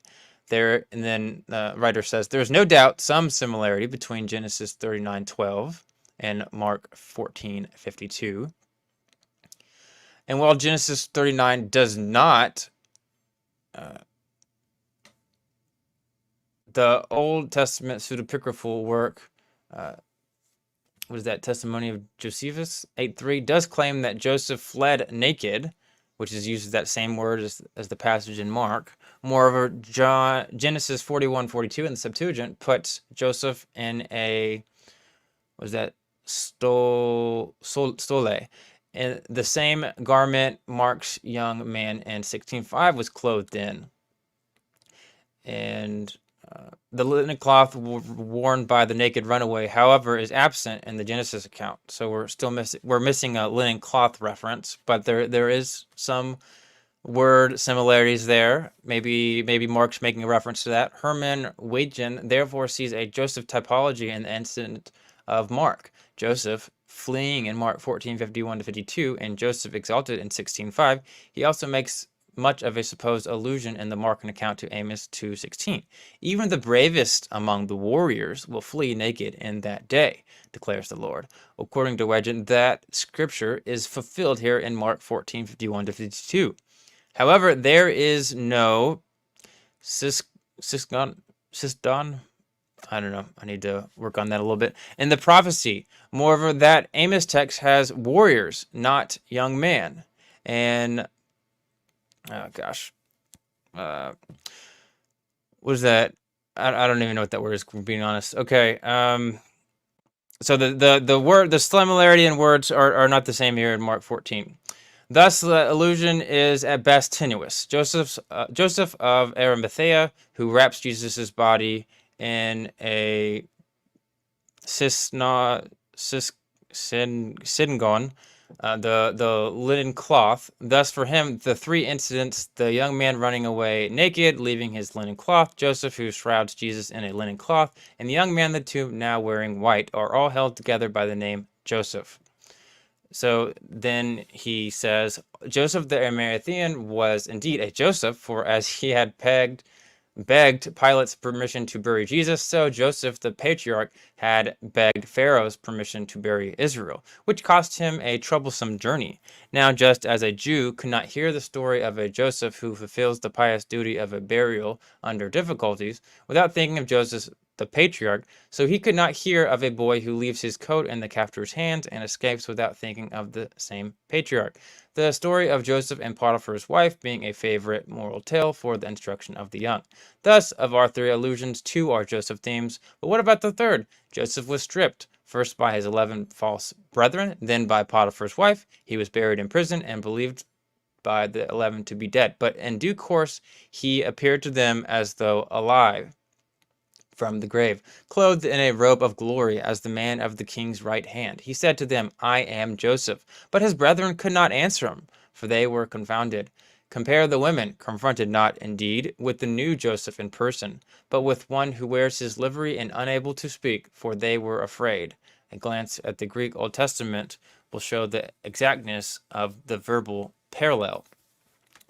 The writer comments on this quote saying, there are problems with such speculations from Old Testament texts. The absence of linen cloth or white in the Joseph story in Genesis 39 to 41 for one, but even more, a lack of discernible purpose in Mark's making the allusion, if he did, renders this speculation also suspect. One tends to agree with Raymond Brown that some of this Joseph imagery stands at cross purposes. If Jesus is Joseph, then being buried by Joseph does not help. Right. All right. So then he talks about Lazarus. So Lazarus is the one who comes from the dead, right? Is this talking about Lazarus? They say, yet another creative option was suggested by Michael Herron. The naked runaway in Mark 14 was Lazarus of Bethany. John 12:10-11 indicates the chief priests plotting to kill Lazarus after his being raised from the dead. Thus, the enigmatic figure of Mark 14, who is seized in 1451, could conceivably be Lazarus, likely also a young man, judging from his rather unexpected demise. And Gethsemane, between Bethany and Jerusalem, would not be an odd place for Lazarus to be located. Neither would his presence at Jesus' side be unexpected, considering that he owed the latter a huge debt. However, there's no real reason that Lazarus should have remained anonymous in Mark's account, despite Herron's conjectures that those on the run do not get written in Gospels. One is also hard-pressed to explain Lazarus's scant clothing. Herron considers it emblematic of his recent occupation of a tomb. So that seems just a lot of speculation to me. What about this one? Number 6. Was he a baptismal initiate? Much has been made of a possible baptismal allegory in the whole affair of the naked runaway and the enrobed reporter. Augustine Stock thinks that Mark was composed as a Christian Passover Haggadah, the young man's nudity and subsequent clothing in white signifying the attainment of new life and the donning of post-baptismal clothing. Thus, the nakedness and flight in 1451-52 symbolizes dying in Christ, and the reappearance of the young man in white symbolizes rising with Christ. Ali Rowan says that Lazarus agrees with Secret Mark. We'll talk about that in a second, assuming it's authentic. So that would be interesting. That might be what I guess I'd see the very little evidence there, but I guess it's much to do with possibilities at this point. Later, he says, the baptismal allegory theory was given a significant boost with Morton Smith's publication of Clement of Alexandria and a secret Gospel of Mark, containing an 18th century copy of a fragment of a letter supposedly written by Clement of Alexandria. So, early writer, even if this is an early writer, that doesn't necessarily prove that's who it's about, but even then, let's see what it says. So it reveals the existence of a secret and expanded version of Mark. One specific expansion seems to have occurred after Mark 10:34. This insertion contains two stories. The first, permanent to Mark 14:51-52, describes Jesus raising a neanaskos, which is that young man phrase, back to life. Later, that youth comes to Jesus by night and remains with him overnight, wearing a linen cloth over his naked body. So the same words verbatim, actually. So right from Mark, the exact same words there. And Jesus proceeds to teach him the mystery of the kingdom of God. The text of the letter that quotes the secret Gospel of Mark ends here, but Smith goes on to conclude in a melodramatic and lurid interpretation. Nude baptism, homoeroticism, that these nocturnal goings on were disrupted by police and that the young man fled naked, which apparently was the source of Mark 14:51-52. Michael Cosby has justly criticized Smith's speculations. Smith's work is the primary example of the tremendous amount of historical weight that Mark 14:51-52 has been made to bear, far from being a rather insignificant or even comical historical memory. For Smith, these two verses become the key for unlocking the mystery of the historical Jesus. It comes as no surprise, therefore, to observe that he is hardly concerned in his study with determining precisely how this brief episode fits into the Markan narrative, or what it reveals about Mark's ability as an author.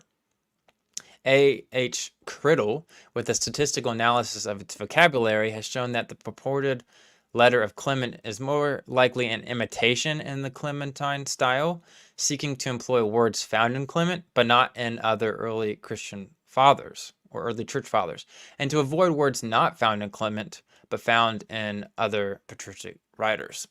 Francis Watson also concluded in a convincing argument that the letter is manifestly synonymous, and that it is clear that the author of this letter is, wait for it here, Morton Smith. There you go, everybody. Apparently Morton Smith, the guy who founded it, who discovered the supposedly Clementine article, was the writer, the maker of it. Oh, so that's a fun twist, right? In any case, there was obviously angst about the peculiar story in Mark 14:51-2 that necessitated imaginative explanation, fabricated or otherwise. All right, so once again, speculation. Plenty of early church writers said all kinds of nonsense. So even if it's true, doesn't necessarily mean it's right. We don't have any reason to think, hey, that's just so little evidence. There's just so many different ways that they could have gotten that information without actually being able to verify it. Okay, so next question. What was Mark doing? Why is this in the text? Okay, so let's get here. All right, we're going to get rid of this. All right. And then you're going to see my nice shiny little face. That actually isn't shiny. How does my hair look, by the way? So what was Mark doing? So there's one opinion, which is that there is no obvious theological significance. It's just something in the text that Mark wanted to conclude for whatever reason. He wanted to put it in there. No reason to speculate about it. No, it's nothing, no fancy editing. But scholars, like we mentioned before, are highly against that. For one, it's Mark's writings is very, I don't want to say editorialized, but there are certainly special places where the stories are put, and there's specific words that are used to parallel each other. And there's all kinds of, it's very much a work of art in some way. So he says, Mark is a carefully constructed gospel with a simple, non-duplicated linear movement beginning in Galilee, continuing on the way, and ending in Jerusalem. It addresses the larger theme of what it means to follow Jesus on the way, on the trip of discipleship. Mark has brilliantly interwoven a historical narrative of a journey with a theological discourse on discipleship. The cross is a way of living, not only a way of dying. The whole journey is the way of the cross. The structure of the gospel is as follows.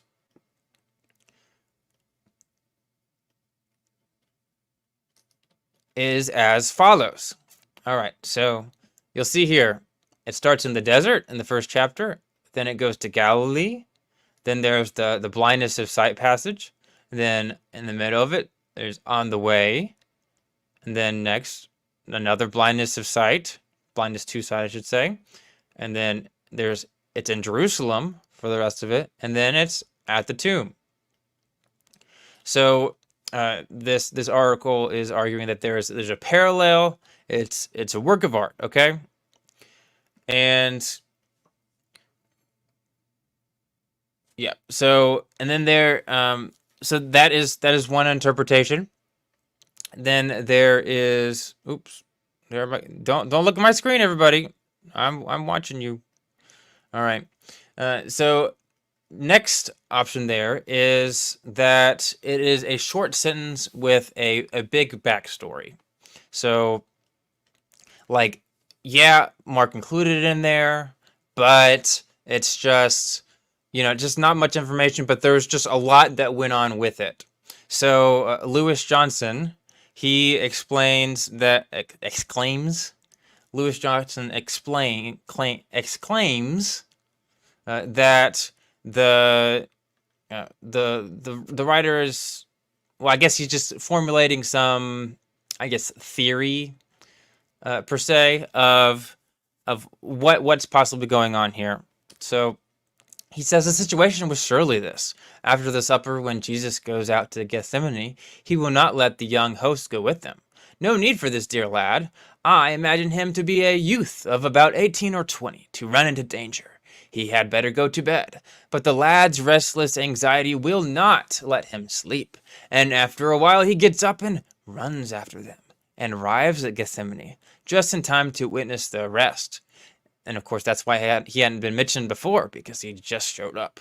And mentioning his own narrow escape, Mark is certifying the fact that he himself did witness the arrest of Jesus.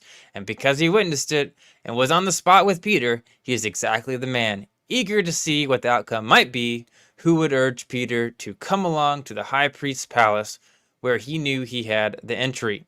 The incidents surely all hang together.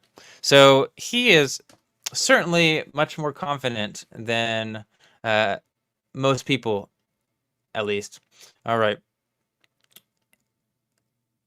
But of course, there is problems with that. So one, this assumes a 21st century understanding of how the Gospels are written. Okay, so like we just assume almost that the Gospels are just like the simple, just writing down what happened in their eyes, and it's just like a journal article, just the facts, just the history books. They didn't describe things in that way. If you've seen my interview with Dr. McCllelan on talking about why it seems like there's contradictions in the Gospels, he explains that there are compositional devices that the writers will use, that they might use something like hyperbole, and there's a whole long list of other things. But basically, that they had license in this culture. It was ethically okay. It wasn't seen as like lying, to change some of the details, either to make a theological point, to simplify things. And of course, we do this today as well. We don't always include every single detail in every time we tell a story. There is another option, which is that this is a symbol of failure. Okay, and let's get into that one here. Okay.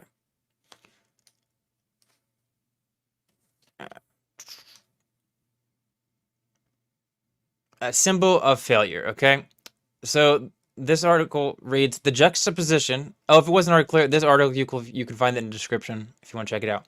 The juxtaposition of the brief episode of Mark 14:51-52 with that of the disciples fleeing is telling.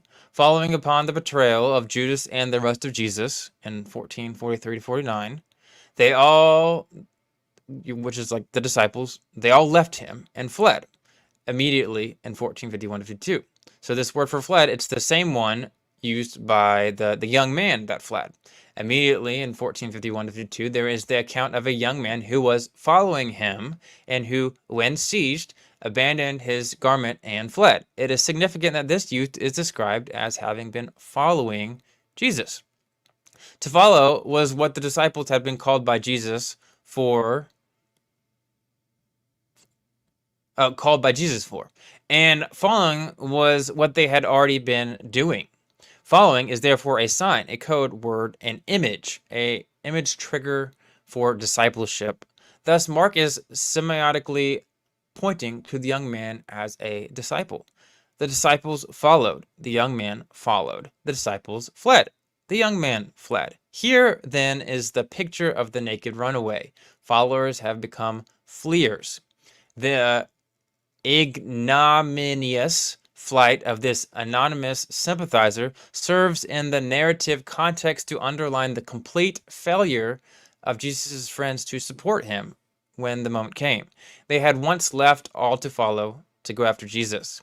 Now, in the abandonment of virtually everything by the young man, even the shirt off his back, readers are being told that the disciples had left all to get away from Jesus. The motive of leaving everything to become a disciple had now become the disgrace of leaving everything to become a non-disciple. Get that? So they were supposed to leave everything to become a disciple, but no, they left everything to stop being a disciple.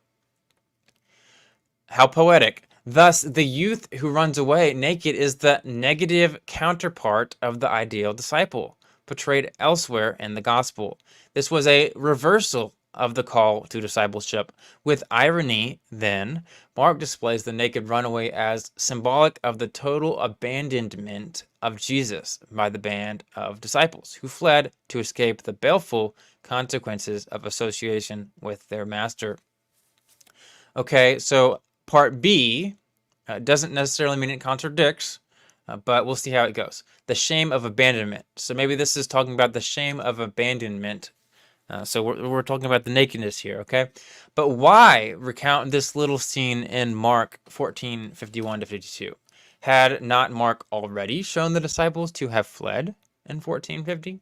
Why then the repeat performance symbolized in the story of the young man in 14:51 to 52? In other words, like, what's the point? Like, we've already talked about these people that have fled. It seems everybody fled. That's already embarrassing. Why this extra point? He says the only substantive difference between 14:50, the fleeing of the disciples, and 14:51 to 52, the fleeing of the young man, is that the latter had an unfortunate wardrobe malfunction, okay? So he had a clothing problem, okay? But what's so special about that? This difference is not insignificant. The nudity, which is mentioned twice, so it only had to be mentioned once, but is actually mentioned twice, so there's a significance to it, vividly points to the shamefulness of the abandonment by the disciples. Nakedness, of course, is undesirable and to be avoided. So there's 4 different instances where there's a negative connotation to it in Matthew, James, and Revelation. So this discomfiture in Mark 14 points to the disgraceful unfaithfulness on the part of those who had been called to follow, and those who had, at least for some time, followed. They had chosen shame over fidelity to Jesus. At the Mount of Olives, on his way to Gethsemane, Jesus had warned his disciples that they would all fall away in 14:27. Peter had protested that even if all fall away, he would not. That's verse 14:29. And the rest of the disciples all were vehemently denying their future faithfulness. This is right before they literally fell away. This cannot be a coincidence, okay? Yet now in 14:50, they all flee. Shame. The writer says shame. The most recent abandonment of a garment was that performed. We will try that again. The most recent abandonment of a garment was that performed by Bartimaeus in Mark 10:50 and 52, a joyful jettisoning of cloak to follow. So the same word for following. So in other words, Bartimaeus, he follows, and the cloak is removed, but it's a happy thing. In contrast, here was a shameful shedding of linen to flee. That's in 14:52. I do want to comment here that technically Ammon's views here actually are compatible with a lot of this, okay? With that being said, I do want to point out that Ammon's representation of this describes this almost as if it is some like historical narrative, like some 21st century account that has absolutely no like editorial point to it. It's just describing what happened. But that's the problem, though, is that Mark doesn't write that way. So it is compatible with these points that are being made. At the same time, that makes the theory more complicated. And you would also have to argue that Bartimaeus, the same thing's happening here with the young man or child in chapter 14. So makes it more complicated, possible, but you still got to make the argument for it. The remainder of this paper will provide 2 coordinate pairs of statements. And I don't know what that's supposed to be, 1A, 1B, 2A, 2B maybe, that synthesize the textual elements of dealing with who is wearing what and why. Mark, it must be noted, is unusually interested in attire in his account of Jesus' passion. Thus far, we have 1A, and I think this is supposed to say young man. Apparently there was a misspelling, or maybe it's like German mans. I'm sure that's nonsense. But anyways, it's the same word that we were talking about before, nianaskos, linen cloth. It's too late for this. Anyways, the linen cloth. Okay, the young man's linen cloth is shed in shame during the abandonment of Jesus by disciples. Jackson explains. Capping the account of the arrest, the motif's vivid picture of abject terror and shameful nudity and cowardly flight admirably reinforces a scene in which the thrilling emotion is the desperate impulse to save one's own skin, the mood of every man for himself. It points up all the more glaringly still the shame of the disciples' own flight in the face of their failure to accept the necessity of Jesus' passion. Far from being the pointless or superfluous addition, it is often condemned for being then the incident of the flight of the naked youth is in fact that in its entirety, both literarily and theologically crucial to the account of the arrest. So he's saying this is making a big deal, okay? How is the account of shame theologically crucial? What is Mark doing with this clothing motif? We continue. There's apparently a exchange of clothing. He says, the linen cloth, which is that same word that occurs twice in 1451 to 52. What is immediately striking is that the only other instance of this word in this gospel refers to the linen burial shroud of Jesus in Mark 15:46. So this is going to be big. We have a mention of this cloth that is being removed in Mark 14:51, and then we have it mentioned later. So maybe it's just a coincidence. Let's see if there's any parallels to see if it's worth considering. There are also the word occurs twice. So it occurs twice in both passages. That's an interesting coincidence. In addition, the word gumnos occurs twice in Mark 14:51 to 52 as well. So there's another word connection there.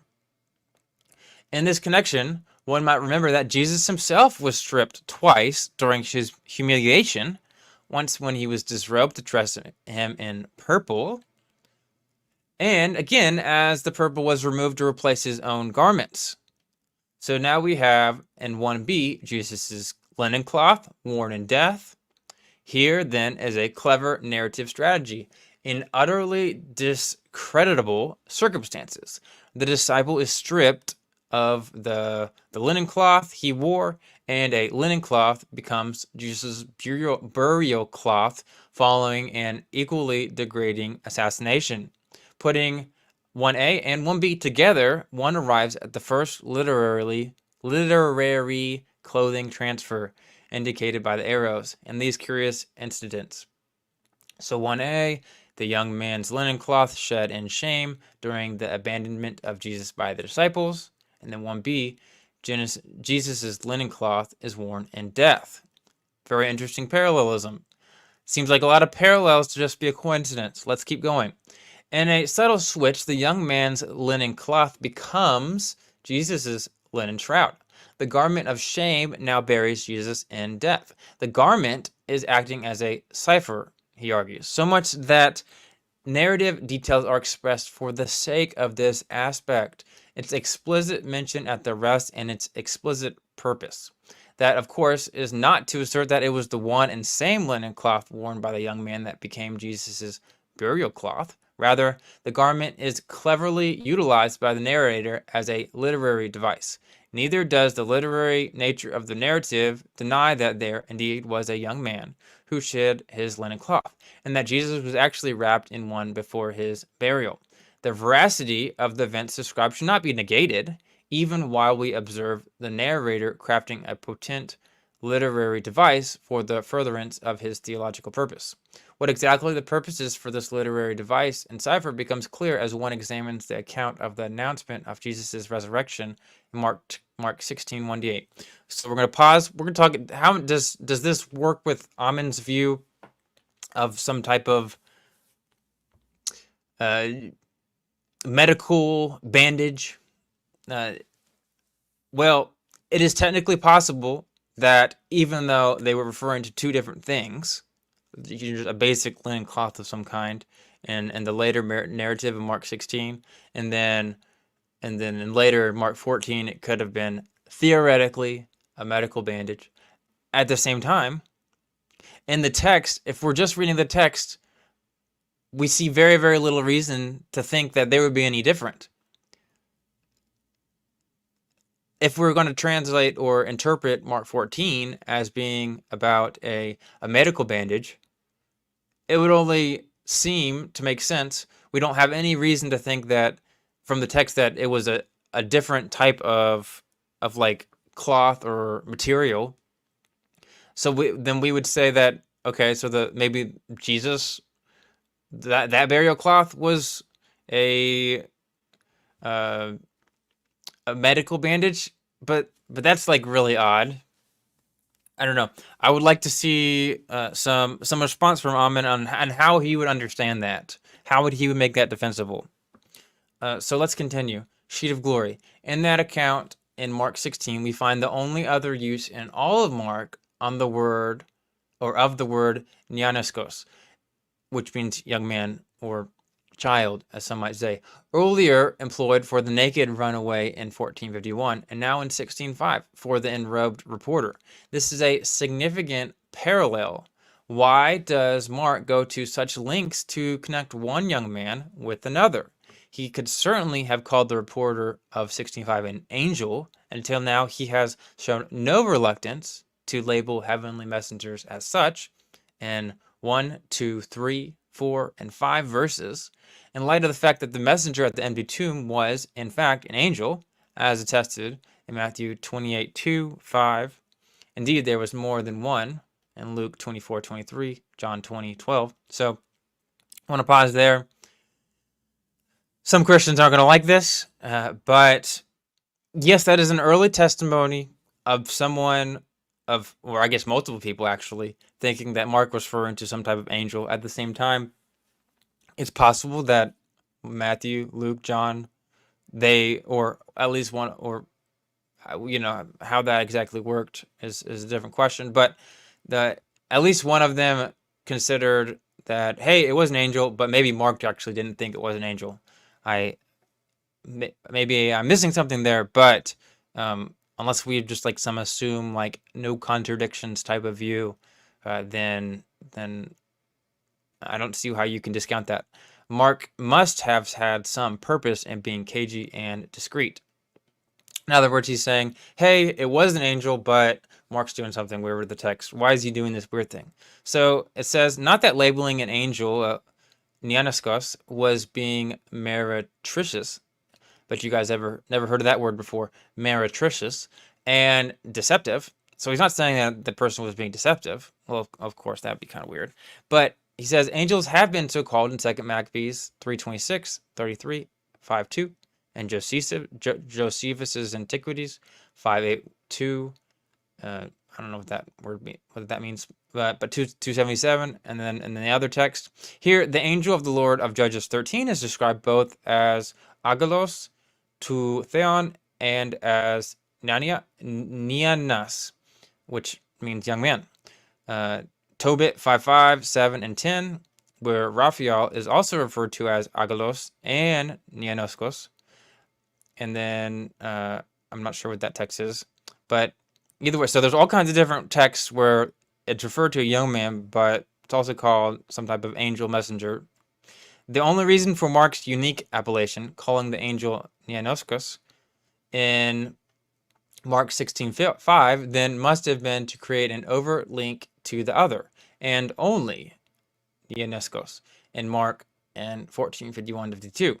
So in other words, he's saying the young man, it's different. So it's not, one's a heavenly figure, one is not a heavenly figure at the same time. He's using these similar words to make a parallel point. What would be the theological purpose of such a link? What was Mark doing? There is one other word that links these two incidents in Mark 14:51-52 and 16:5. The word is peribalo. So this is the one we talked about earlier, where it meant something, according to Ammon, something like wrapping around the bandage. And indeed, these are the only two uses of the word in the entire gospel. So once again, we have more parallels, as was also the case with Nianoskos. Thus, the issue of clothing is foregrounded again. Who is wearing what and why seem to be a matter of concern for Mark. There is no linen cloth here in Mark 16. Instead, this last Nianoskos is this young man is clothed in a white robe. So now we have in 2b, the young man has white clothing at the empty tomb. The young man had given away his linen when he ran away naked in chapter 14. And Jesus had been given that piece of clothing, that cloth, in 15:46. So where did the young man now suddenly obtain a white robe at the empty tomb? Remarkably, there are only two uses of the adjective white, which means Greek for lukos, in the entire gospel, here in 16:5 and earlier in 9:3 at the transfiguration of Jesus, where he is depicted as wearing white garments. Mark 9:3 then gives us one more statement of who is wearing what. Jesus' white garment, the lukos, worn in glory at the transfiguration. Putting 2a and 2b together, one arrives at the second literary clothing transfer. In 2a, Jesus' white garment, the lukos, worn in glory at the transfiguration, mirrors the young man's white clothing, the lukos, at the empty tomb. Interesting. So, thus another nuanced reassignment of apparel is accomplished. Jesus' white garments become the clothing of the young man at the tomb. The garment of glory now is the young man's apparel. The combination of the two clothing transfers for 1 and 2 reveals a remarkable substitution. So here we are. The young man's linen cloth shed in shame during the abandonment of Jesus by disciples. That's the one we've been talking about all this time. Then we have Jesus' linen cloth worn in death. So you have the young man shed in shame, wearing the cloth, abandoned by Jesus, abandonment of Jesus by the disciples. And then you have Jesus, who has the linen cloth worn in death. And then 2a, Jesus' white garment, the lukos, worn in glory at the transfiguration. The young man's, and 2b, then the white clothing at the empty tomb. So it appears then that garments have been exchanged, in a literary sense, of course. The linen cloth the young man wore, and that was stripped from, rendering him naked, covered Jesus' body in the tomb. In exchange, the white garment Jesus wore at his transfiguration now covers the young man. In other words, the runaway's garment of shame in Mark 14 becomes Jesus' garment of shame in Mark 15, and Jesus' garment of glory in Mark 9 becomes the reporter's garment of glory in Mark 16. A little switcheroo, some might say. So, restoration of failure. We are almost done here. Even though that is a lot of words, we're almost at our conclusion. Last bit, the final piece of the evidence. restoration after failure. The young man's garment of shame buried Jesus. Jesus' garment of glory restores the young man. That it is a restoration is clear from the position of the young man at the tomb. Pointedly, Mark tells us he is seated on the right. None of the other gospel writers give us this right-sided location of the angel. So the young man, the angel is sitting at the right of Jesus. What is the point of that? This not so subtle literary prestidigitation, that's another word, it's almost like he's just using words for fun, represents the rehabilitation of the disciple.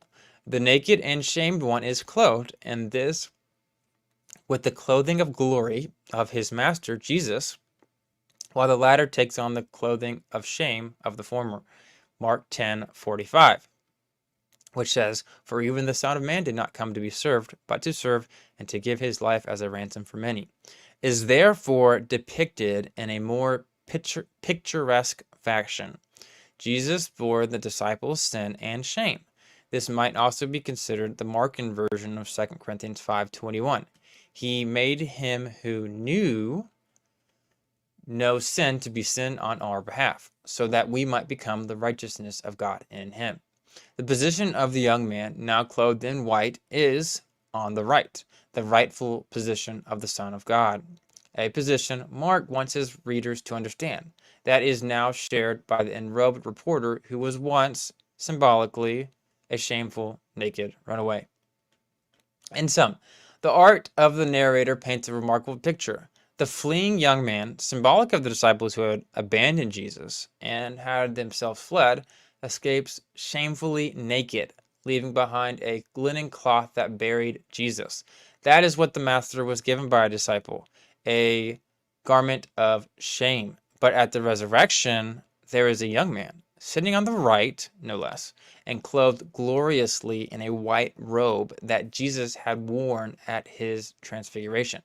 That is what the disciple is given by the master, a garment of glory. This artistic portrayal of the exchange of garments bears an implicit promise. There is hope for disciples who have failed to discern, to accept, and to be faithful to the mission of Jesus. There is hope for all who will follow Jesus on this Markan trip of discipleship, albeit stumbling and failing, clumsy and hesitant. Because of what Christ did, the shame is exchanged for glory. Yes, there is hope indeed. And it says the specific and seemingly redundant mention of Peter, where it says, "Tell his disciples," and even Peter in Mark 16:7. And the command of the young man to the woman at the empty tomb was to remind that disciple and the rest of Mark's readers that failure was not a dead end. There would be forgiveness, there would be restoration, there is hope for those who have failed in their discipleship. Those who had shamefully abandoned Jesus and equally disgracefully denied him were now being offered to the hope of restoration. So, interesting view there. What do you guys think? When I hear responses, I don't want to... Sure, you can comment on my poor pronunciation or lack of expertise, but if you want to be real productive with your commenting time, what I'd like to see is responses to the arguments that I've made, to the scholars that I've cited. How does, if you're a fan of Ammon, how does these arguments work with his view? What is the evidence for his view? What is he and all the other scholars out there, from atheist to Christian, what are they all missing that Ammon knows? Okay. Anyways, it's been fun. We are almost done here. So let's see here. Kip says, words are fun. Thank you, Kip. It's very appreciated. You are fun yourself. All right. And let's see here. All right. Okay. We have lots of other comments, but all right. So it's been fun, guys. Long video. Hope you enjoyed it. Let me know your comments. Like and subscribe if you found value in this. Make sure to check out the other video where we commented on the debate between Kip Davis and Ammon Hillman. Make sure to check out my video on who Ammon Hillman is. Why did he get kicked out of his school? Why did they think he might have been demon possessed? You can check that out on the video. Thanks, guys. It's been fun. I'll see you later.